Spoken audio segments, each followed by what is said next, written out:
Hello everyone, I hope आप सभी लोग बहुत अच्छे होंगे और उतने ही अच्छे तरीकों से आप सभी लोगों ने आज का पेपर जो है बनाए होंगे, क्योंकि कंप्लीटली जिस पैटर्न पे आपको प्रोवाइड कराया गया था प्रैक्टिस सेट उसी पैटर्न पर आया हुआ, जिस टॉपिक से आएगा बोला गया है तो उसी टॉपिक से लगभग कंप्लीटली आया हुआ है, जो कि आपके लिए कहीं ना कहीं से बहुत ही लाभदायक है, बेनिफिशियल है। तो चलो देख लेते हैं इसकी आंसर्स की क्या होने वाला है। तो इसमें से आप लोग जरूर बताएंगे कि किनका किनका बी सीट आया था, बी सीट आया था। और क्योंकि बी सेट के लिए बहुत से बच्चों का कमेंट आ रहा है, मैसेजेस आया, मैं देखा हूँ ओरली ऊपर कि बी सेट जो है थोड़ी सी हार्ड आया हुआ है बोल रहा है। तो ऐसा कुछ नहीं है, सिर्फ आप लोग क्या करते हो पता है, स्टार्टिंग की जो क्वेश्चन होती है सही विकल्प खालिस्तान, इसको देख करके हार्ड बोलने लग जाते हो।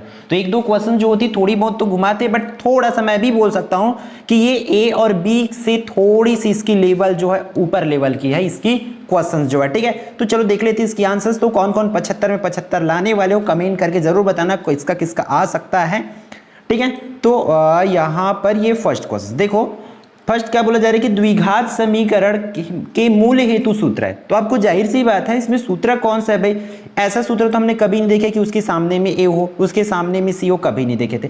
बच गया दो, ए अ और द को, ठीक है। तो देखो इस पर यहां पर b का वर्ग प्लस ए सी और यहां पर b का वर्ग माइनस ए सी, 4ac है। तो जो माइनस वाला है मींस इसका अ जो है करेक्ट उत्तर हो जाएगा। क्लियर। फिर आगे बढ़ते आप लोग, इंग्लिश मीडियम वाले लोग का भी सेम वही पोर्शन होगा, तो आप लोग बहुत ध्यान से करेंगे। ये रहा नेक्स्ट क्वेश्चन। यहां पर देखो क्या बोला जा रहा है कि 1 तथा 1/5 और -1/5 का समांतर माध्य ज्ञात करो। आपको पहले से बोला गया था कि अगर समांतर माध्य से आपको 1 मार्क्स का क्वेश्चन पूछा जा सकता है, आप लोग जाकर के देख सकते हैं वीडियो पे, हर एक क्वेश्चन को बोला गया है कि आपको ये करो करके, ठीक है। तो देखो इस पर सिंपल से आपको क्या करना है, सूत्र क्या होता है, a + b पूरे की बटा में दो, तो a/5, देखो बीच इसमें माइनस इसलिए -a/5 और पूरे की बटा में दो। तो देखो ये घट जाएगा तो 0/2, और किसी भी 0 के बटा में कोई सा भी नंबर हो उसकी वैल्यू कितनी होती है, 0। तो इसकी आंसर्स जो है कौन सा करेक्ट हो जाएगा, ब जो है करेक्ट हो जाएगा, इसकी बी जो है करेक्ट आंसर हो जाएगा। क्लियर। फिर नेक्स्ट देखते हैं आपका क्वेश्चन नंबर 3 पर। इस पर देखो, यदि घनाभ की भुजाएं 2 सेंटीमीटर, 3 सेंटीमीटर और 4 सेंटीमीटर, तो उसका विकर्ण क्या होगा बोल रहा है, ठीक है। तीनों चीज दिया, मतलब आपको आकाशीय विकर्ण निकालना पड़ेगा। फॉर्मूला क्या होती है इस तरीके से, a का वर्ग प्लस b का वर्ग प्लस c का वर्ग, मतलब तीनों का वर्ग करना पड़ेगा।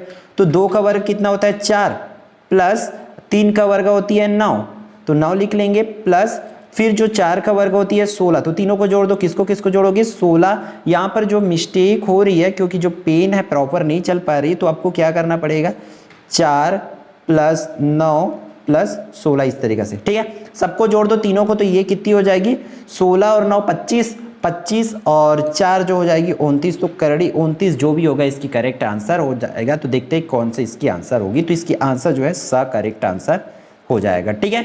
फिर आगे बढ़ते हैं, IV पर चलते, चौथा पर क्या बोला जा रहा है इस पर कि देखो, एक वृत्त पर स्थित किसी बिंदु की स्पर्श रेखाएं, कितनी स्पर्श रेखाएं खींची जा सकती है, तो इसकी आंसर द हो जाएगी, एक स्पर्श रेखा है, ठीक है। जो भी आंसर आपको बताया जा रहा है आपके प्रबोध की से बताया जा रहा है, तो इस पर एरर अगर होती है तो वो पूर्णतः आपको कहाँ से आंसर देखना रहेगा, आपके प्रबोध से, ठीक है। दो समरूप त्रिभुजों की क्षेत्रफलों में जो अनुपात होती है, देखो 36:49, तो इसकी अनुपात जो है कितनी हो जाएगी, लगभग आपका 6 और 49 का कितना हो जाएगा 7, तो इस तरीके से 6:7 जो भी होगी तो इसकी करेक्ट आंसर हो जाएगी, तो ठीक है।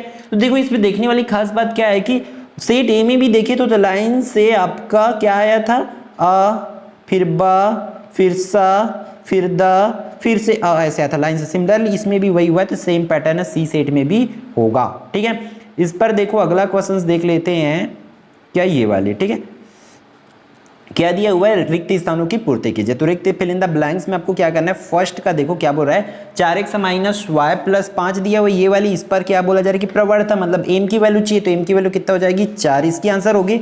फिर अगला क्या बोल रहा है कि वर्ग समीकरण दिया हुआ, इसमें तो मूलों का योग चाहिए, तो मूलों का योग का फॉर्मूला क्या होता है -b/a, तो इसमें देखो पहले से माइनस है, तो सिर्फ क्या लेंगे 8 लेंगे, और बटा में a मतलब a का मान 1, तो 8/1 इसकी आंसर हो जाएगी, या सिर्फ 8 भी लिख सकते हैं आप लोग इसके आंसर में। तीसरा क्वेश्चन देख लेते हैं, किसी चाप द्वारा केंद्र पर बनाया गया कोण परिधि की शेष भाग में बने कोण की क्या होती है, दोगुनी होती है, तो इस पर आप लोग लिखेंगे 2 गुनी करके। क्लियर है, 2 गुनी इसकी करेक्ट आंसर हो जाएगा। ठीक है, फिर आगे देख लेते हैं इसकी आंसर्स को। वो क्या है भाई आपका चौथा में देखो, चौथा पांचवा दोनों एक साथ देख लेते हैं। क्या बोला जा रहा है चौथा में कि एक दिया sec square theta minus tan square theta का मान क्या होगा, तो इसकी मान 1 होगा सर्वश्रमिका से। ठीक है, फिर इसकी सॉल्यूशन कितनी हो जाएगी, 1/2 हो जाएगा, क्योंकि ये दोनों आपस में कटेगा ऑपोजिट की वजह से ये दोनों, तो बाकी रहेगा 1/2, तो इसकी 1/2 करेक्ट आंसर हो जाएगा। ठीक है, फिर आगे बढ़ते इसके सत्य असत्य भी देख लेते हैं। आप लोग कमेंट करके बताएंगे कि आपका 15 में कितनी करेक्ट हो रही है और 75 में आपको कितना मार्क्स मिल सकता है।